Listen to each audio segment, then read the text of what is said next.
Tell you what, folks, I read a story yesterday. It's in the press again today. Did you read it about that young lady? I say young lady, I think she was 39, got killed at the hands, not that they've got any hands, of her own bed.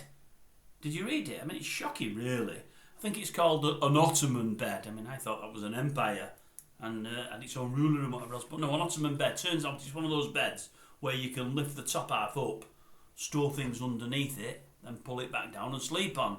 Now, it's a subject that interests me. I mean, it's very, very sad what happened to the young lady. Of course it is. But we've got one ourselves. And fun enough, it was only the other week the lid came down and knocked her indoors on the head and hurt her. She had a bit of a bump on the head. Unfortunately, didn't get rid of wife, but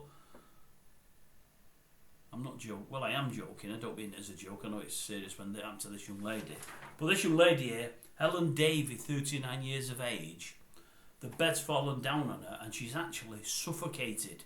Now, hers is say it's not, it's let yourself down a classier bed than ours.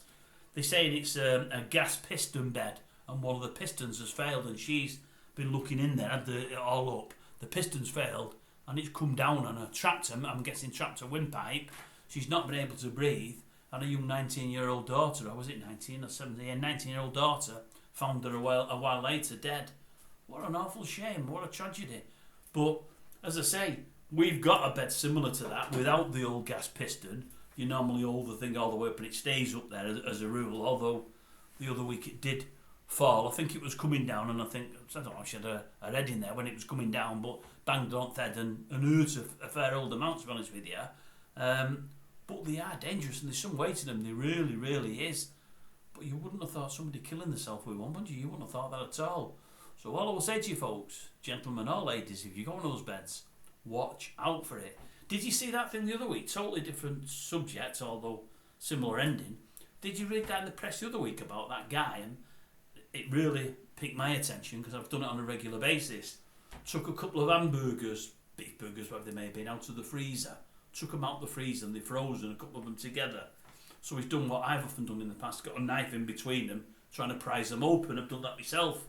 He's done it with a knife. You can guess what's come in to prise them open. The knife has gone through the burgers into his stomach and ultimately killed him. Absolutely killed him. You wouldn't believe that. The amount of times I've done that over the years with a knife, I can't tell you. And a couple of times I've slipped, although over the last few years I've been clever enough to put the burgers stood up on like a breakfast bar and do the knife that way so as it's not coming towards me. But yeah, just two real tragedies there out of something that you wouldn't expect to happen. But yeah, those beds, they can be dangerous. So as I say, folks, watch out for them, whatever you're doing.